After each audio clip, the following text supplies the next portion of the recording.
एक बुजुर्ग रिटायरमेंट के बाद अपनी पत्नी के साथ घर में रहता था और उसके 3 बेटे थे। एक बेटा हैदराबाद, एक बेटा दिल्ली और एक बेटा दुबई में रहता था। पैसे की कोई कमी नहीं थी, अच्छी खासी ज़िंदगी चल रही थी। लेकिन उसी बीच जो बुजुर्ग आदमी था उसकी एक बीमारी हो जाती है, जिससे उसे चलने में दिक्कत, बैठने में दिक्कत होने लगी। और उधर जो उसकी पत्नी थी जिसकी उम्र लगभग 65 साल की थी, उसे सेक्स की लत लग जाती है।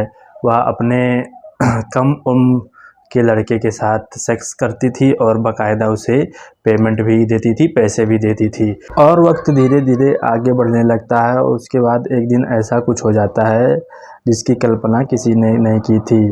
दरअसल एक नहीं बल्कि 2 कत्ल हो जाते हैं उस घर में। जब यह सारी खबर या सारी न्यूज़ लोगों को पता चलती है, तब जो सारे लोग थे वह सोचने पर मजबूर हो जाते हैं कि कोई जो औरत है जिसकी उम्र 65 साल है, वह अपने बेटे के कम उम्र से लड़के के साथ प्रेम कर बैठी, संबंध वगैरह बनाने लगी।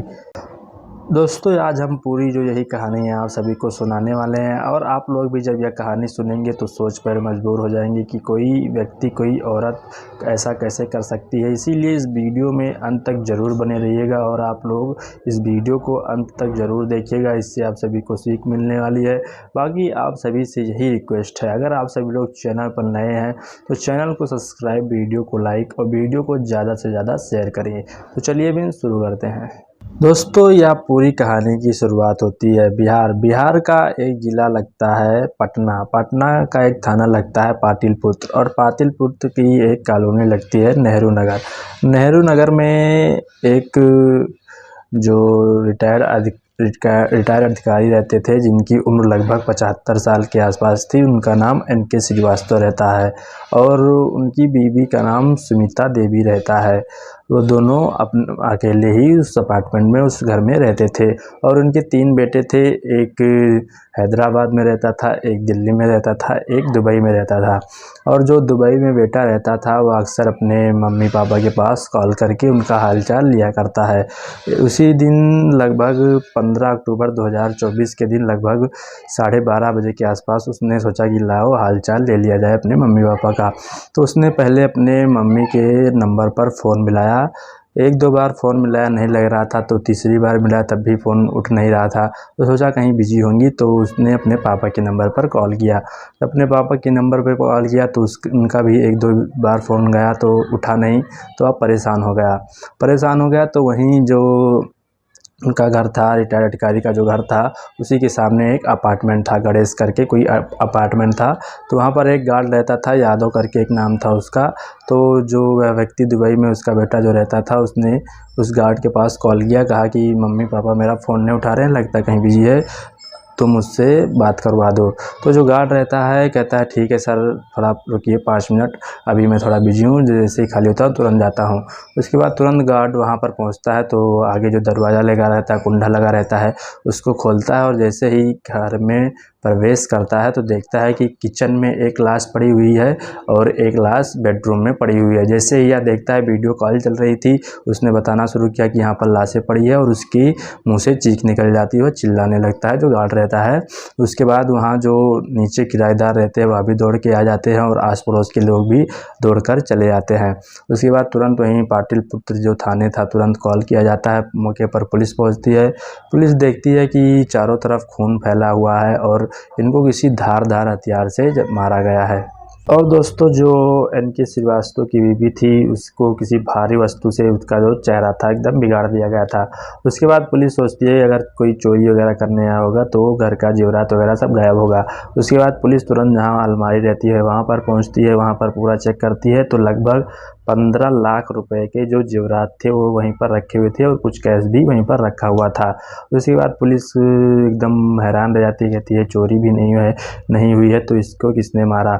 उसके बाद जो पुलिस रहती है तुरंत जो CCTV वगैरह है उसको खंगालने लगती है। लेकिन जब CCTV वगैरह पुलिस खंगालती है तो वहाँ पर भी कोई सबूत उन लोगों को नहीं मिलता है। तो पुलिस सोचती है चलिए इनकी कॉल डिटेल वगैरह निकलवा कर देखते हैं तो शायद उससे कुछ पता चल जाएगा। उसके बाद जब इनकी FIR वगैरह कॉल डिटेल वगैरह निकलवाई जाती है, तब भी उसमें भी कुछ पता नहीं चलता है। उसके बाद जो पुलिस रहती है तुरंत इनके जो तीनों बेटे थे उनको खबर कर देती है कि यहाँ पर आपकी माँ और पापा की मौत हो चुकी है, और जो यहाँ जहाँ के मूल निवासी रहे थे वहाँ पर भी खबर की जाती है, उनके गांव वालों को भी, वहाँ से भी लोग आते हैं, इनके तीनों बेटे भी आते हैं। तो सबका रो रो कर बुरा हाल हो चुका था और सभी लोग सोच रहे थे आखिर इनको किस लिए मारा गया और किसने मारा। पुलिस के लिए भी यह केस बहुत पेचीदा बन गया था, वहाँ पर ना कोई सबूत था, ना कोई CCTV कैमरे में रिकॉर्डिंग थी। पुलिस भी बहुत ही अचंभों में थी, बहुत शक में थी कि आखिर इनको किसने मारा। उसके बाद कुछ देर बाद जब इनको 15 अक्टूबर 2024 सुबह मारा गया था और दोपहर में खबर मिल जाती है, तो लगभग कम से कम 10-15 घंटे बीत चुके थे, लेकिन पुलिस को अभी कोई सफलता मिली नहीं थी।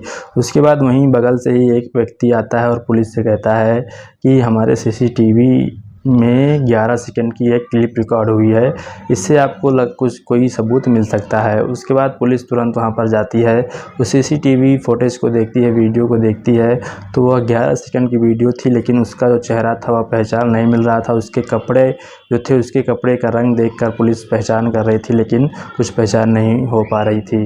सभी लोग परेशान थे और जो आसपास के पड़ोस के लोग थे, आस पड़ोस के क्या पूरा जो पटना शहर था वह जानने को उत्सुक था कि इसकी हत्या किसने की। पुलिस भी जानने की पूरी कोशिश कर रही थी किसने मारा, किस लिए मारा। उसके बाद जो पुलिस थी, जो 11 सेकंड की वीडियो मिली थी, उसी के आधार पर जो आस पड़ोस के और जो सारे रास्ते हैं वहाँ पर जो सारे CCTV वगैरह लगे थे वहाँ पर भी जाकर पूरा चेकिंग करने लगी। उसके बाद दोस्तों जब CCTV खंगालती है पुलिस, तो उसी में जो 11 सेकंड का वीडियो बना था, जो व्यक्ति बाइक से निकल रहा था उसके कपड़े को रंग से मैच किया जाता है, तो पता चल जाता है जो व्यक्ति था उसकी पहचान हो जाती है। तो पता चलता है उस व्यक्ति की जो है दुकान, फार्चून की दुकान उसी नेहरू नगर में थी और उसका नाम अमित उर्फ टिंकू रहता है। जिसके बाद सारे लोग जो वहाँ पड़ोसी थे देखते हैं तो कहते हैं ये तो अमित है। उसके बाद इस व्यक्ति को तुरंत पकड़ा जाता है। हालांकि उससे पहले भी पुलिस ने कई व्यक्तियों को हिरासत में लिया था, लेकिन उससे कोई सबूत नहीं मिला था। उसके बाद जब इस व्यक्ति को पुलिस पकड़ती है, तब पुलिस अंधेरे में तीर चलाती है, कहती है कि हमारे पास तुम्हारी क्लिप है, वीडियो है, तुम वहाँ से निकल रहे हो और तुम कुछ गलत करके निकले हो। तो शुरू में यह व्यक्ति था इधर उधर की बातें बना रहा था, लेकिन जब पुलिस सख्ती से पूछताछ करती है तब एक ऐसा खुलासा होता है जिसे सुनने के बाद आप लोग भी हैरान रह जाएंगे।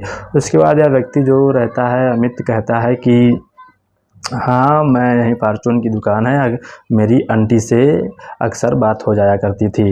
आंटी की उम्र लगभग 65 साल के आसपास थी और इसकी उम्र 31 साल के आसपास थी, और उनके जो पति था वह उसको एक बीमारी थी जिससे बैठने उठने में उसको दिक्कत होती थी, चलने में दिक्कत होती थी, और इसके 3 बेटे हैं जो कि बाहर रहते हैं।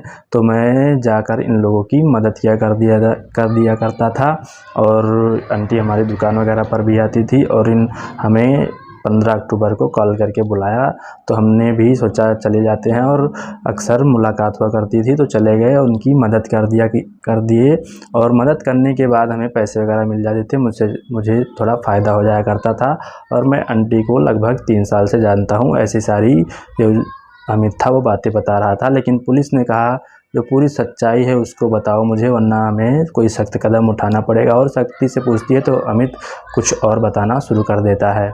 उसके बाद दोस्तों जो यह अमित रहता है बताता है कि मैं इनके घर जाया करता था, मुझे पैसे की मदद मिल जाती थी।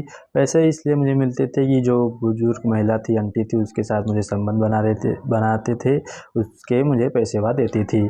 उसने जो आंटी थी उसने 15 अक्टूबर को मेरे पास लगभग 10 बजे के आसपास कॉल किया, तो मैं वहाँ पर गया और कमरे में घुस गया। उसके बाद जो आंटी थी, जो महिला थी, और जो यह अमित था, दोनों लोग संबंध बनाने लगे। उसके बाद जब ये लोग संबंध बना रहे थे तो कुछ आवाज़ें बाहर आ रही थी, जिसके बाद जो रिटायर्ड व्यक्ति जो उनका पति था महिला का, वह बहुत ही हिम्मत करके खड़ा हुआ उठ गया और किसी के दीवार वाल के सहारे वहां तक पहुंच गया, और जब वो झांक कर देखा तो उसकी आंखें खुली की खुली रह गई, क्योंकि उसने देखा कि जो अमित था और की जो बीवी थी दोनों लोग संबंध बना रहे थे। तो जो रिटायर्ड व्यक्ति था, जितनी भी ताकत उसके शरीर में थी उतनी ही तेज़ी से वह चिल्लाना शुरू कर दिया, लेकिन इनका डेली का यही हो गया था। मतलब डेली ये लोग जो पति पत्नी थे आपस में लड़ाई करते थे, जिसकी वजह से जो आस पड़ोस के लोग थे वह लोग ज़्यादा इस बात को गौर नहीं दिए, क्योंकि आए दिन चिल्ली गुहार जो थी वो लगी रहती थी, इसीलिए ये लोग ज़्यादा पड़ोस के लोग ध्यान नहीं दिए।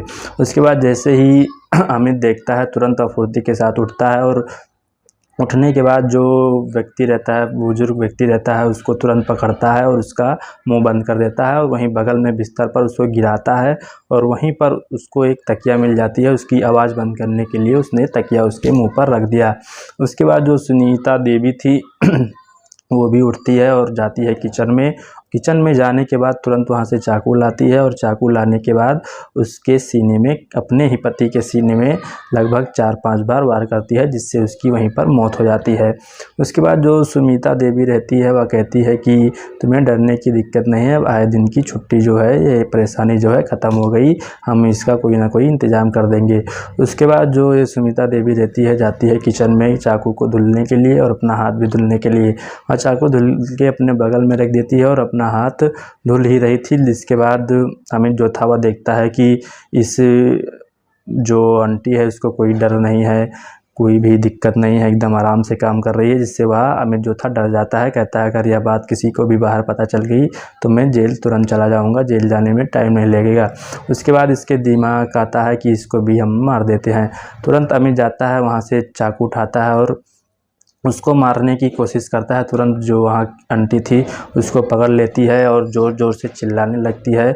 उसके बाद जो अमित था उसका मुंह बंद कर देता है, लेकिन जो आंटी थी उसके हाथ में काट देती है। हाथ में काटने के बाद अमित को गुस्सा आ जाता है। उसके बाद वह चाकू से वार करने लगता है, लेकिन चाकू से वार करते समय 1-2 चाकू उसको भी लग जाते हैं, और जो आंटी थी उसको दोबारा काट लेती है, जिससे उसको और भी गुस्सा आता है। उसके बाद जो आंटी थी उसको वहीं पर पटक देता है, और वहीं बगल में जो कोई भारू वस्तु थी उससे उनके सिर पे, मुंह पे मारता है। और जो कूटने वाला होता है ईमान दस्ता वहीं बगल में रखा था, मसाला कूटने वाला, उससे लेकर उसके मुंह पर, जो औरत थी उसके मुंह पर कई बार वार करता है, जब तक उसकी मौत नहीं हो जाती है। जैसे ही उसकी मौत हो जाती है तुरंत अमित खड़ा होता है, हाथ धोता है। उसके बाद देखता है कि वो सोने के कंगन वगैरह पहनी हुई है, और सोने के जितने भी जेवरात वो पहनी थी वो सारे उतार कर रख लेता है, और आरी बगल जो घर में थे सामान सारे देखता है, लेकिन चांदी के बर्तन मिलते हैं तो वो भी वो ले लेता है। और एंड्रॉयड मोबाइल थे उसके यहाँ, महंगे मोबाइल थे, तो मोबाइल भी लेकर वहाँ से वह चल देता है, और अपने डेली की तरह अपनी दुकान जाकर वह खोल देता है, और दुकान में खोलकर बैठ जाता है, और शाम को दुकान बंद करके अपने घर वापस चला जाता है। उसके बाद दोस्तों सुबह हो जाती है, उसको लग रहा था कि मैं बच जाऊंगा, कुछ होगा नहीं। उसके बाद जो ज्वेलरी वगैरह चुराया था सुनार के पास जाता है। सुनार के पास जाता है, कहता है इसको गिरवी रख लो, मुझे 1 लाख रुपए की ज़रूरत है। वहाँ से वह 1 लाख रुपए लेकर आता है, मोबाइल वगैरह कहीं पर छुपा देता है, और वह अपनी दुकान खोलकर बैठ जाता है, अपने काम में बिजी हो जाता है। उसके बाद जो पुलिस थी पूछताछ कर रही थी, जांच पड़ताल कर रही थी, और उस दुकानदार से भी, अमित से भी पुलिस ने पूछा था कि कोई तुम्हें दिखा था, सारा चीज़ पूछा था, लेकिन पुलिस को कहीं भी पता नहीं था कि ऐसी घटनाएं हो रही है। लगभग 3 साल से जब उनकी सीटीआर निकलवाई गई थी तो पता चला, 3 साल से लोग बात कर रहे थे, लेकिन कोई वो नहीं था, कोई दिक्कत नहीं थी, सामान्य स्थिति लग रही थी, इसलिए पुलिस ने भी कोई वो नहीं समझा कि इसने हत्या की है। उसके बाद जब यह खबर या न्यूज़ सारे देश में, सारे वहाँ के आस पड़ोस में पता चलती है, पूरे पटना शहर को पता चलती है, तो लोग सोचने पर मजबूर हो जाते हैं कि कोई महिला, कोई बूढ़ी महिला जो कि 65 साल की उम्र की है, अपने आधी उम्र लड़के के साथ प्रेम संबंध वगैरह बनाती है, और उसने ऐसा कर दिया। सभी लोग सोच पे मर गए, और जो उनके 3 बेटे थे वह लोग भी सोचने पर मजबूर हो गए कि ऐसा कोई कैसे कर सकता है। उसके बाद पुलिस तुरंत इसको गिरफ्तार करती है। यहाँ पर जो महिला थी अपने पति का खुद ही कत्ल कर दी थी, और जो महिला थी उसका कत्ल उस अमित ने कर दिया था, तो उसको गिरफ्तार करती है और उसको जेल में भेज देती है। तो दोस्तों यह कहानी सुनाने का उद्देश्य किसी को परेशान करना नहीं, किसी को हताश करना नहीं, यह कहानी सुनाने का उद्देश्य आप सभी को जागरूक करना है, मोटिवेट करना है। यहाँ पर आपको ऐसी आए दिन बहुत सारी घटनाएँ देखने को मिलती होगी, सुनने को मिलती होगी, इसीलिए आप सभी से एक ही रिक्वेस्ट है, आप लोग जहाँ भी रहे सावधान रहे, सतर्क रहे। तो इस वीडियो को हम लोग यहीं पर कर रहे हैं। अगर आप सभी को यह वीडियो पसंद आई हो तो चैनल को सब्सक्राइब, वीडियो को लाइक और वीडियो को ज़्यादा से ज़्यादा शेयर करें। धन्यवाद।